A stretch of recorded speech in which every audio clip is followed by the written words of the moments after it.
I didn't leave. They made it clear I wasn't welcome. A few nights ago, I was sitting on my porch, whiskey in hand, watching the sun dip behind the Cleveland skyline when I got a text from a number I didn't recognize. "Hey, it's Liv. Mom said you're doing really well. We wanted to ask something." That's how all this came back. All the shit I thought I'd buried with time. Promotions, therapy, resurfaced like it never left. So screw it. Maybe if I put it all down, I can finally stop carrying it. Or at least stop pretending it didn't happen. A long-ass time ago, 20 years back, I was born in the kind of Midwest town people escape from, not brag about. Rust Belt, post-factory wasteland. The kind of place where you measure success by how fast you get out. My mom, Bethany, had me at 20. My dad, I know as much about him as I know about the moon's surface. He dipped before I was born, no letters, no child support, just gone. For the first 8 years, we lived above my grandparents' garage. Not glamorous, but safe. My grandpa used to sneak me root beers when grandma wasn't looking, and I'd fall asleep to the sound of the Tigers game on his old radio. That part of my childhood, I'd relive it in a heartbeat. My mom, to be fair, was trying. She worked double shifts at a rehab clinic, studied to become a nurse, and still somehow tucked me in at night. We weren't rich, hell. We were barely stable, but I never felt poor. I just felt like her kid. That was enough. Then came Dan. Enter the buzz-cut asshole. Dan was the kind of guy that wore boots to weddings, UPS driver, constant 5 o'clock shadow, firm handshake, dead eyes. My mom met him at her clinic. He'd injured his back lifting something dumb and flirted his way through PT. A year later, he was moving in. At first, I didn't hate him. He was quiet, didn't scream, didn't hit, but he didn't look at me either. I was just furniture, existing in the same house, invisible in the same air. Things got cold. My mom, once all in, started checking out. No more bedtime stories. No more weekend library runs. Dinners got quieter. She laughed more at Dan's dumb truck jokes than she ever laughed at mine. Still, I tried. Got good grades. Cleaned the house. Made her cards for her birthday. You know what she said once? "Jason, don't be so needy. You'll understand when you're older." Well, I'm 33 now, and I understand just fine. Twins equal sign, game over. When I was 11, she got pregnant. Twins. The house turned into a Pinterest nursery overnight. Baby nameless. Shower gifts. Her belly became the center of the goddamn universe. I tried to be excited. Practiced changing diapers on a teddy bear. Babysat the neighbor's toddler to prep. But the second they were born, Liv and Jax, I disappeared. No more family dinners. No more school project help. No more eye contact. Just keep it down. The babies are sleeping, and why don't you go play outside?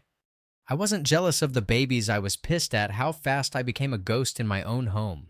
And the worst part, I still tried. The night they had a talk. At 16, they called me into the living room. That's always how these things start, isn't it? Dan looked like he was reading off a damn spreadsheet. Rent, groceries, formula, diapers. They were tight on money. Translation, I was the extra mouth. Then my mom said it. "Jason, they deserve more. You're old enough now to figure things out." That sentence, it burned. Not because it was loud, but because it was quiet. Cold. Like she'd rehearsed it. Like it was some HR memo she'd copied from Dan. I didn't scream, didn't beg, just walked upstairs, grabbed my duffel bag, packed my crap, 4 shirts, 2 pairs of jeans, an old Game Boy, and walked out. I slept at my grandparents' house that night, and no one called to ask if I made it there. The basement years. The next few years were gritty. My grandparents were amazing, but retired. Fixed income. I got a job at this grimy coffee place downtown. Made minimum wage. Spilled lattes. Studied behind the counter on breaks. I scraped through high school. Applied to colleges in secret. Got into 3. Couldn't afford any. So, against all logic, I texted my mom. "Hey, got into a few schools. Could you co-sign a loan?" It took her 8 hours to respond. Sorry. We're saving for Liv and Jax's future. Can't help. Good luck? That good luck stung more than the rejection. I wanted to throw my phone into the river. Instead, I cried in my car in the Wendy's parking lot, then went back inside and took someone's damn order for a Frosty. The turn. My aunt, my mom's older sister, found out what happened. She drove across town the same day, looked me dead in the eyes, and said, "I'll sign the loan. Don't let them decide who you become." She didn't just give me a signature. She gave me permission to believe I mattered. That was the moment, the pivot. That's when I stopped trying to get my mom's attention and started building a life without needing her in it.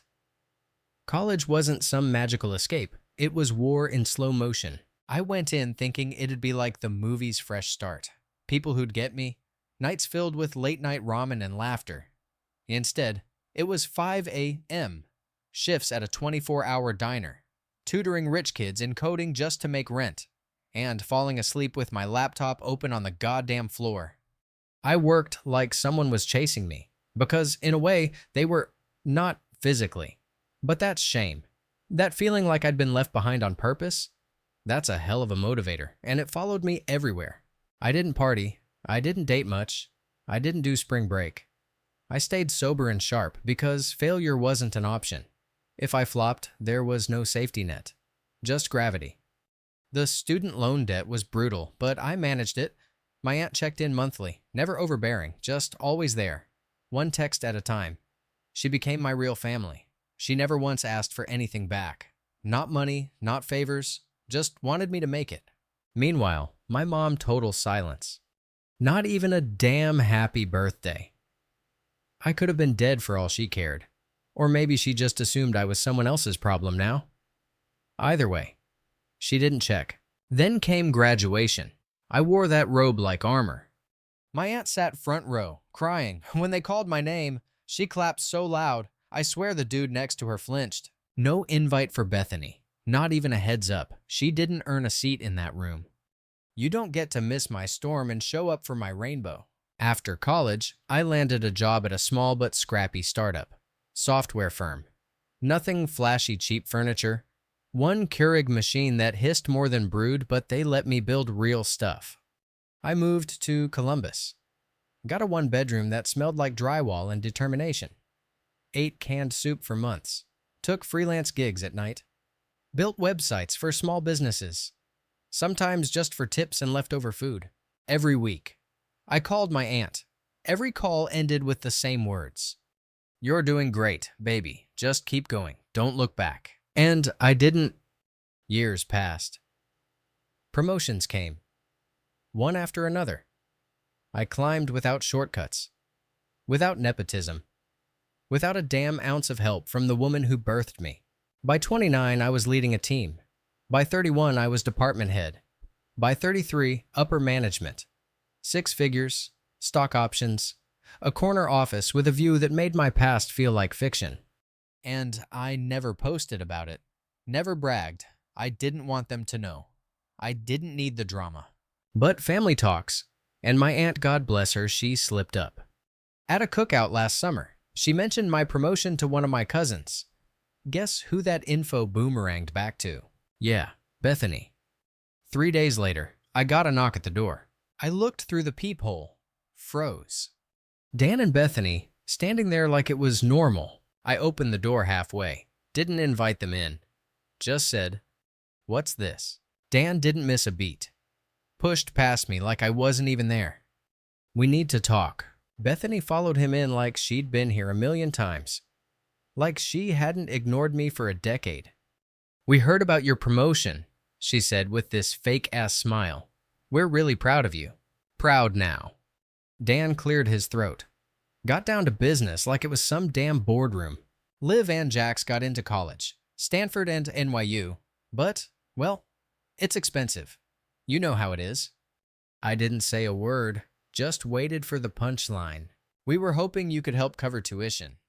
And there it was. After everything, after tossing me out like I was spare luggage, they wanted me to bankroll the Golden Twins.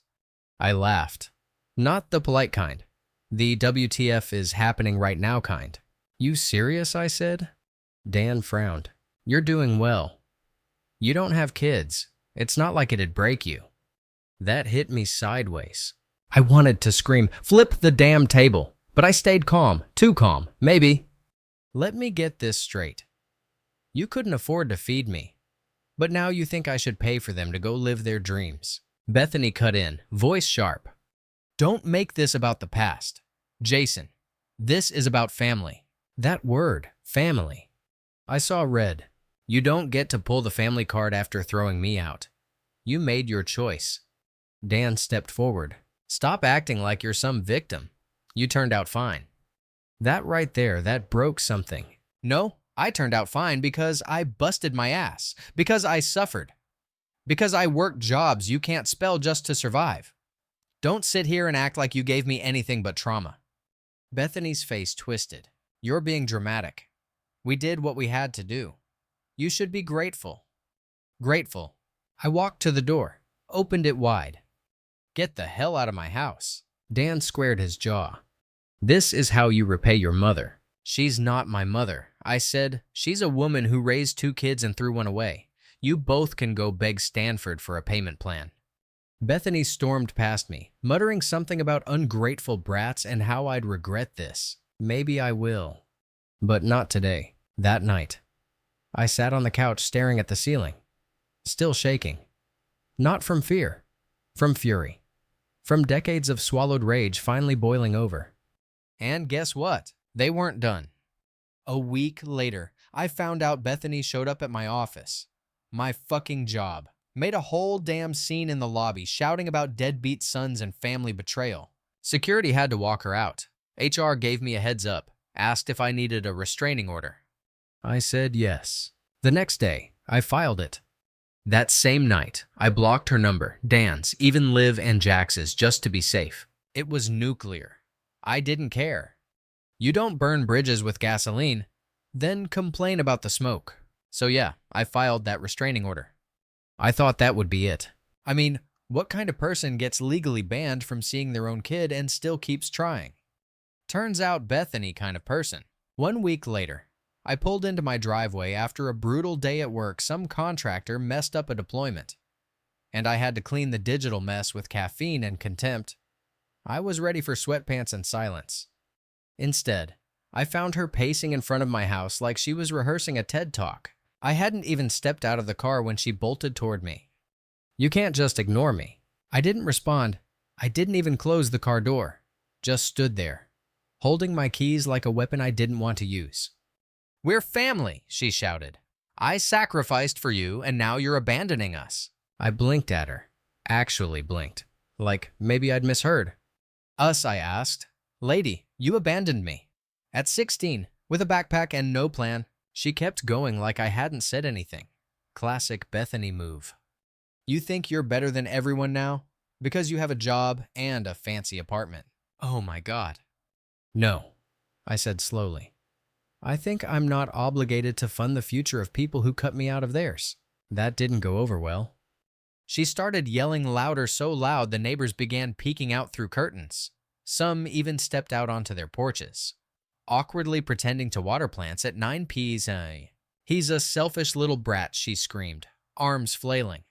I gave everything to raise him, and this is how he repays me. I sighed, deep and bone-tired. Bethany, go home. Don't you dare call me that, she shrieked. Then don't act like a stranger, I snapped back. She lunged at me. Yep, right there. In the middle of the neighborhood, my biological mother tried to grab my phone as I started dialing the cops. Don't you dare call them, she screamed. I'm your mother. No, I said, stepping back, voice flat. You were my mother. Now you're just a trespasser. One of the neighbors, God bless him, called the cops before I even had to. The sirens came fast. She was still screaming when they cuffed her. That was the moment I realized she didn't care about the money. She cared about control. Because I had it now, and she hated that. I filed an incident report, extended the restraining order, told HR to lock down visitor access at work. My house got a camera doorbell, and I started keeping pepper spray in my car. Was I paranoid? Maybe. But I knew one thing she wasn't done. A few weeks later, Liv reached out. A text, out of nowhere. Hey, it's Liv. I know things are messy. Can we talk? I froze. Liv and Jax were like 8 when I left. We weren't close. Barely knew each other. I always thought of them as the reason I got erased, even though deep down I knew it wasn't their fault. Still, my first instinct, ignore. But something about the way she wrote it soft. No guilt trips, no demands got to me. I replied, "What's this about?" She called. My thumb hovered over the green button for way too long before I picked up. "Hey," she said, voice shaky. "I hope I didn't mess up by calling." "Depends on what you're about to say," I said. There was silence. Then she spoke. "I know what Mom did," she said. "I know she used your name for financial aid, for credit checks. She even tried to list you as a cosigner without your consent." I blinked, sat down on the stairs. "Come again." "She forged some of your info, claimed you were supporting the twins to boost our applications, said she had your income as backup." My stomach twisted. "That's identity fraud." "Yeah," she whispered. "I know. I didn't know how bad things were. I didn't know she treated you like that." I didn't know what to say. Liv sounded nothing like Bethany. No manipulation, just quiet regret. "Why are you telling me now?" "Because I want to know you. Not as the brother who left, not the guy Mom says ruined everything, but the person who lived through what she doesn't talk about." There was a beat of silence. A long, heavy pause that felt like a whole childhood. "You didn't do anything wrong," she added. I rubbed my face, trying to ground myself. "Liv, I want to believe you. But you have to understand. I've been burned 1,000 times." "I know," she said. "I'm not asking for anything. I just want a chance, even if it's just a coffee." I didn't say yes right away. Took a few days. I reread our messages like 20 times. Then, one morning, I drove to a quiet diner across town and texted her the address. She showed up, hoodie, no makeup, shaking like a leaf. We talked.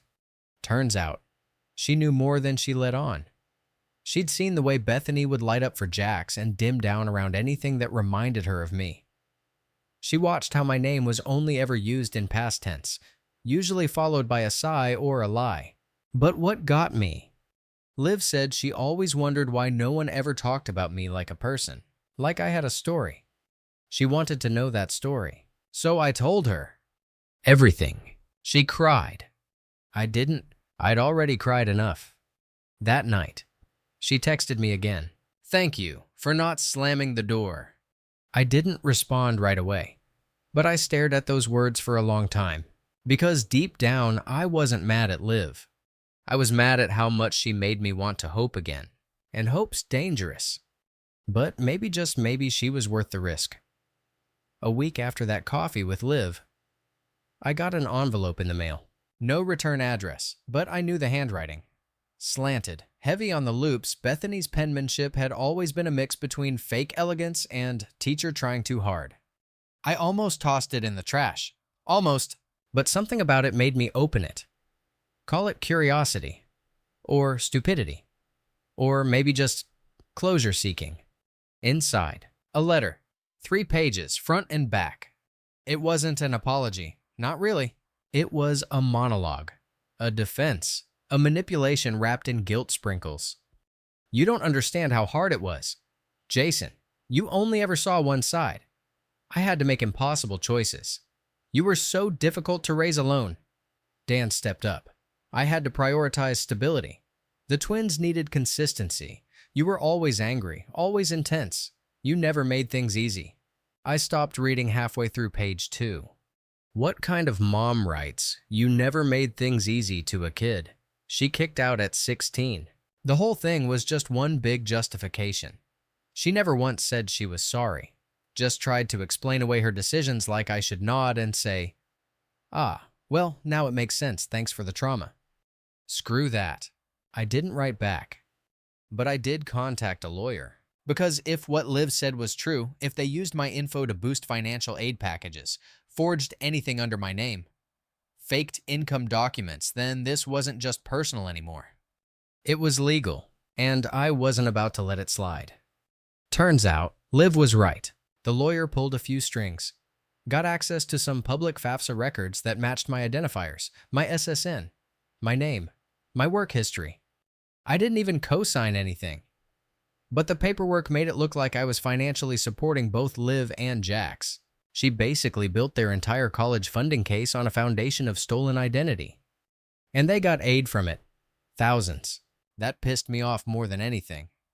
Because while I was out here grinding my teeth through ramen dinners and unpaid internships, Bethany was cashing in on the image of the successful son she threw away. She used my pain to build her perfect Instagram family. So I filed a fraud report with the Department of Education. Didn't even blink. Let the system decide what comes next. And while I waited for the hammer to fall, I focused on things that mattered. I started seeing Liv more often. Not like every day, but enough to know she was genuine. She didn't ask for money. Never brought up college unless I did. She wasn't perfect. She had some of Bethany's learned behavior. Sure, but she owned it. Every time she messed up, she owned it. That alone separated her from 95% of my so-called family. She'd send memes, random dog videos. Once she dropped off homemade banana bread with a sticky note that said, "Not poisoned." I swear. I laughed so hard I choked. Something about her felt safe. Like maybe I wasn't totally alone in the wreckage. She even admitted once that she knew Bethany had lied about me for years. But I didn't know what to do. She said, eyes down. I was a kid. And then, I think I just got used to pretending the lie was real. That hit me harder than I expected. Because, yeah, I'd done the same thing. I'd pretended I didn't care. Pretended I didn't wonder about them. Pretended blocking them out was strength, not survival. Turns out we were both raised on fiction. But unlike her, I had to burn the book just to breathe again. Then, in early spring, I got a call from a restricted number. I was gonna let it ring out, but something told me to pick up. It was an investigator from the Department of Ed. He confirmed they'd reviewed the documents I'd submitted, compared them to the financial aid applications. And yep, identity misuse was confirmed. He asked if I wanted to press charges.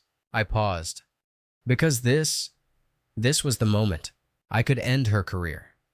Destroy her TikTok perfect facade. Send legal documents to every college she tried to hustle. Watch her whole fantasy life collapse. And you know what? I said yes.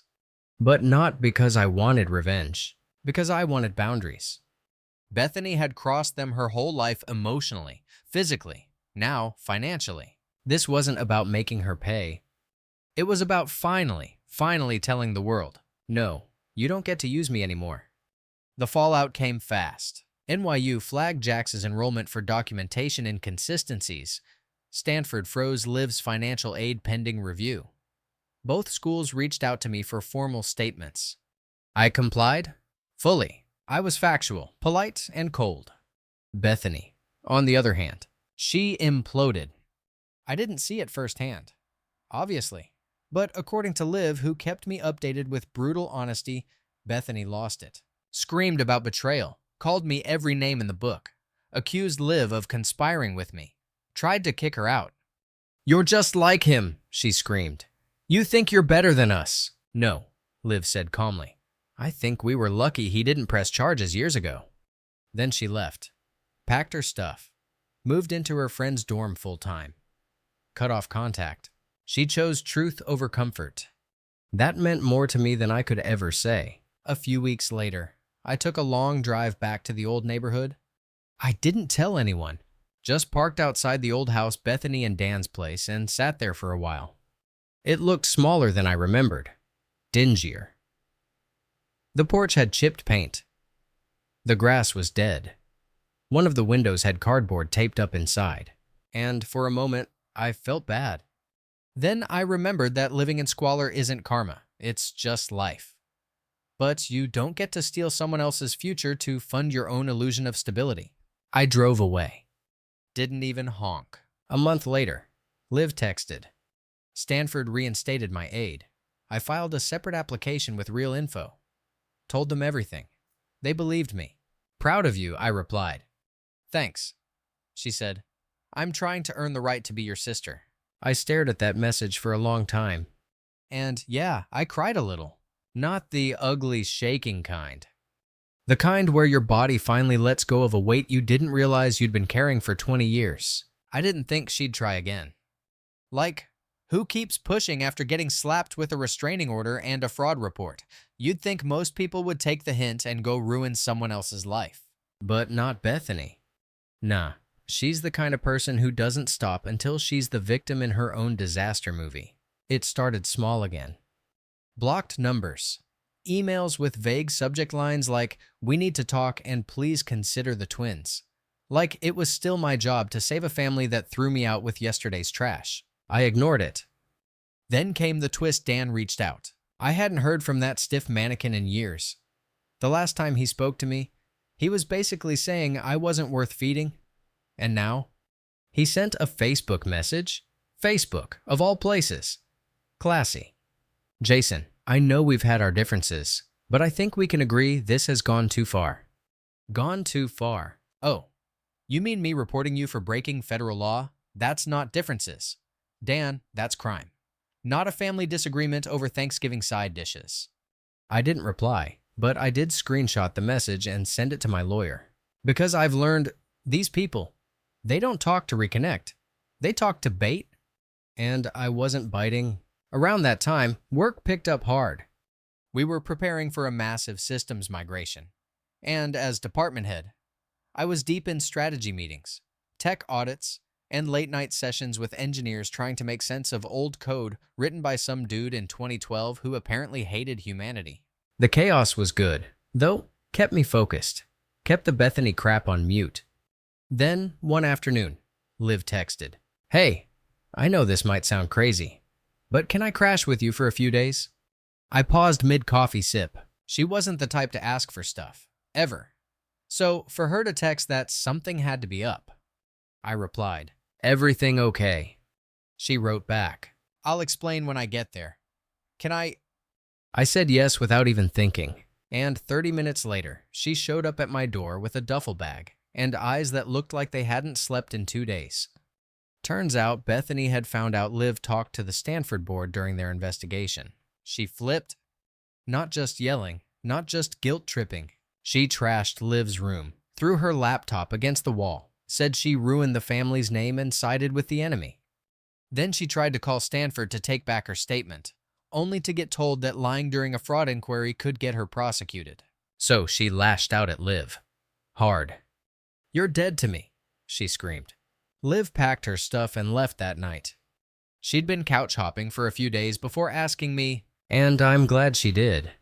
Because for the first time, it didn't feel like I was carrying a broken piece of that family alone.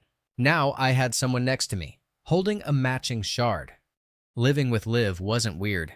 If anything, it felt natural. She was quiet but present, helpful in little ways. Did dishes, restocked the fridge without asking. Folded my laundry once. Badly, but with effort.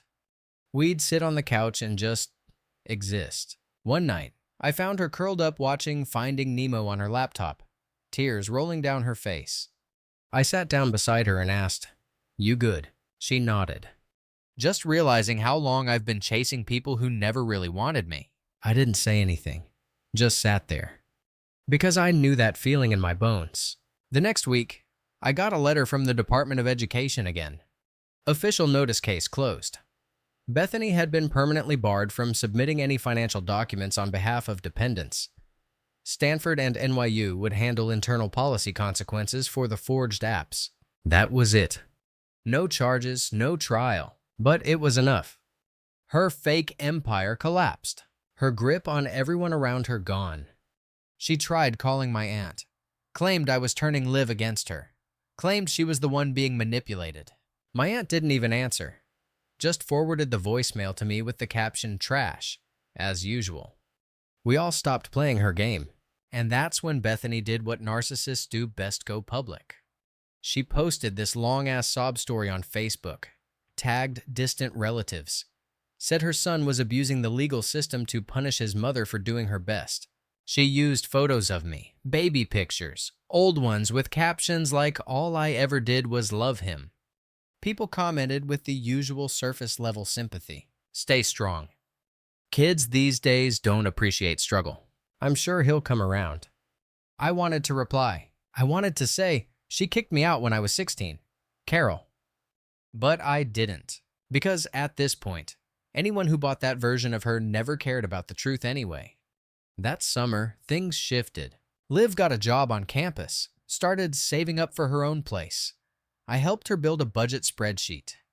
She baked cookies as thanks and said she hated Excel with her whole soul. I laughed for like 10 minutes. She was healing, slowly, and weirdly. So was I.